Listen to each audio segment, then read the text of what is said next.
Welcome to today's session. Today I'm excited to introduce you to Alyssa, a teenager in today's world. She's 14, entering the 9th grade, and she happens to be my second daughter. And what I want to do in today's session is to provide some information to parents, to other teens, and what it's like to be a teenager in today's world.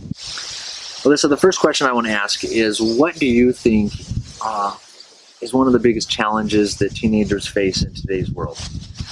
I believe one of the biggest challenges is self-esteem. Okay.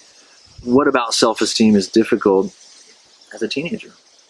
Well, the world has all these expectations that I think every teen feels like they need to meet. And so that's difficult. Okay. Where do these expectations come from, in your opinion? Well, social media, they come off of peers from school, just society in general.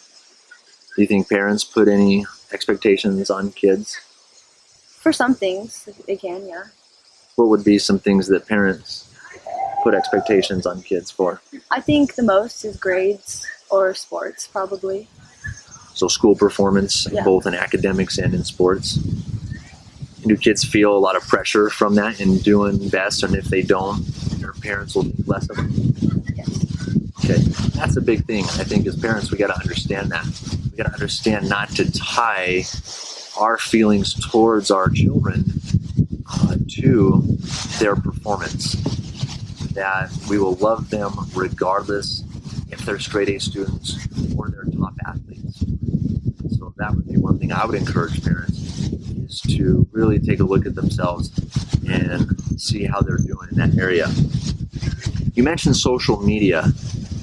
What role does social media play in teenagers' self-esteem? Well, a lot of kids, they start to compare themselves on social media to others that they see in their posts. So a lot of comparison. And what are they comparing? They're comparing their lives, their looks, just because everyone posts their happiest points in their lives, obviously, and so people they think that they have this just amazing life when you have to see that they have their problems too. I mean, just same as you do. Absolutely. Would you say that comparison, that aspect of social media also affects teenagers' depression and anxiety struggles? Yes, because depression can come if they can start feeling down themselves in their lives, and just get worse if they go look through it more. Yeah, that's a big aspect. I know in the counseling office, when I work with a lot of kids with depression and anxiety, there's a lot of tied to social media. Now, it's not 100%. Social media is not the problem to all of teenagers' lives, but it does play a role in some of these aspects that we're talking about. So with this topic of social media, any other reasons why social media would affect kids' self-esteem or their emotions or mood? I believe another one is FOMO. FOMO. What is FOMO? FOMO is the fear of missing out. And tell me more about that. So a lot of teens like to be in the circle, in the new thing. And if they're not, they feel left out and they just want to be included. Yeah, and I think this is huge, because this is a big difference between teenagers of today's world and even teenagers of my world growing up in the 90s, is we didn't have this device or this platform to be in constant contact. Social media allows 24 coverage of someone's life. And so now kids can see what their peers and friends are doing minute by minute. It's like live action. And as what you're saying is, if they see their friends doing something they weren't included in, they automatically start to question and wonder, why wasn't I? What's wrong with me? Or what do they not like me? Is that pretty accurate? Yeah. Have you found yourself being kind of thrown into that trap of seeing friends doing something that you weren't a part of and kind of wondering why or what?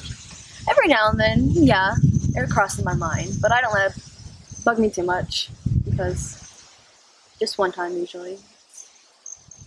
It's not too bad. Well, that's good. Do you think parents should have or provide boundaries and limitations to phone use, social media use in their kids' lives? Yeah, probably a little would be good. And what would that look like?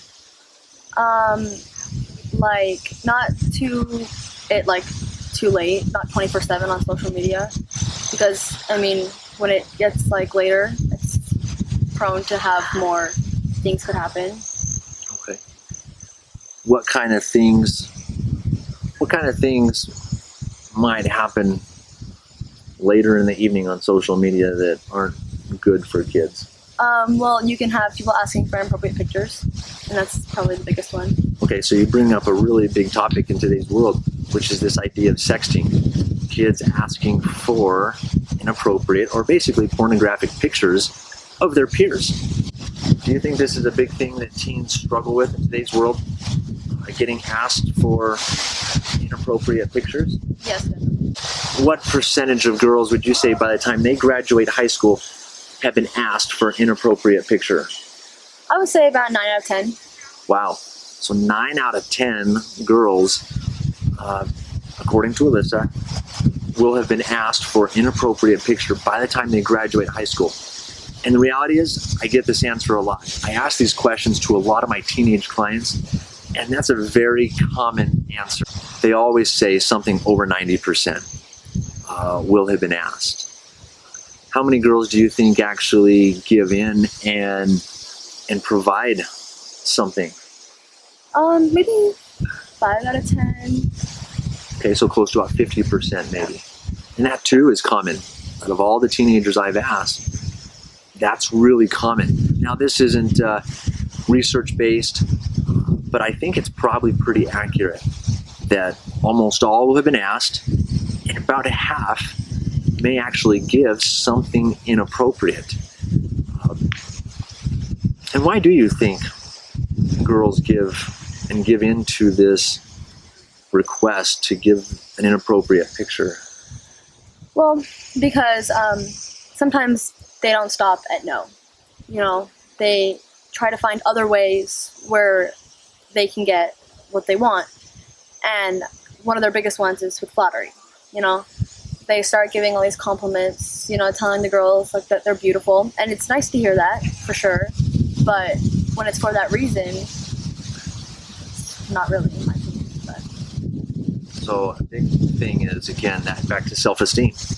This is, you get flattered, you look good, I want to see more, and they just build you up and wear you down until maybe someone gives in.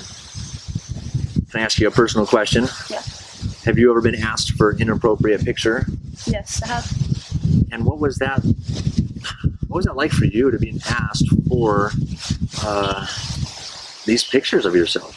Well, it took me by surprise because these two of my best friends, and you know, I would thought like they would never ask, but you can never be too sure anymore, I guess. But so, and like again, they didn't really just stop at no, so and to hear your close friends just talking to you like that, it can like hurt you. Absolutely. So this is kind of surprising. This wasn't just a stranger. This wasn't just some peer. This was, you said, a couple of your best friends asked you for these pictures, and they didn't just stop at no when you told them, no, I don't do that. They kept asking again and again. How many times would you say they asked before they finally gave up because they knew you weren't going to do this? I don't know exactly, but a couple of times. And then one of them, they unadded me on Snapchat because I wouldn't give him anything. One of them, the other one we stopped talking for a little bit. And then he came back to me, we started like talking again, and he said he stopped asking for them in general. So we could become close again. Excellent. So not just with you, with anybody? Yeah, well, that's what he told me. You hope that's the truth. Yeah. So one, at least what he says, he kind of changed his ways. And the other one you said just kind of, stopped, or what'd you say? Just, he unadded me on Snapchat. We haven't Unadded talked you. as really at all. Wow. And I don't think that's too uncommon either. What was that like to have one of your best friends just kind of leave you because you wouldn't send him an inappropriate picture? It was hard. I mean, he left the school a year ago, so we were like not as close as we used to be. But I mean, he still was one of my really close friends. Still pretty hurtful. Yeah. That's a challenge. And I think that's a challenge that a lot of teen girls face in, again, today's world. And if we tie this into self-esteem, do you think those girls that give in are probably struggling with their self-esteem? Definitely, yeah. Absolutely. And again, I think this is or to re-add, this is important as adults and parents to really ensure we're doing what we can do to build our children's self-esteem. And research definitely is clear that self-esteem is really developed in the home. Yes, peers can influence a teenager's self-esteem, but really it comes and it starts to develop as they're growing up and even before they get to their teenage years.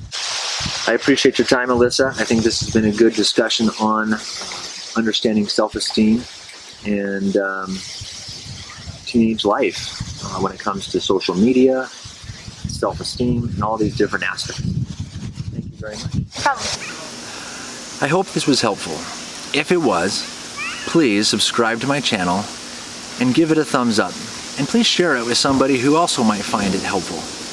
My hope is that parents or those working with teenagers will benefit from this, or also even teenagers, knowing that they're not alone in struggling with today's challenges.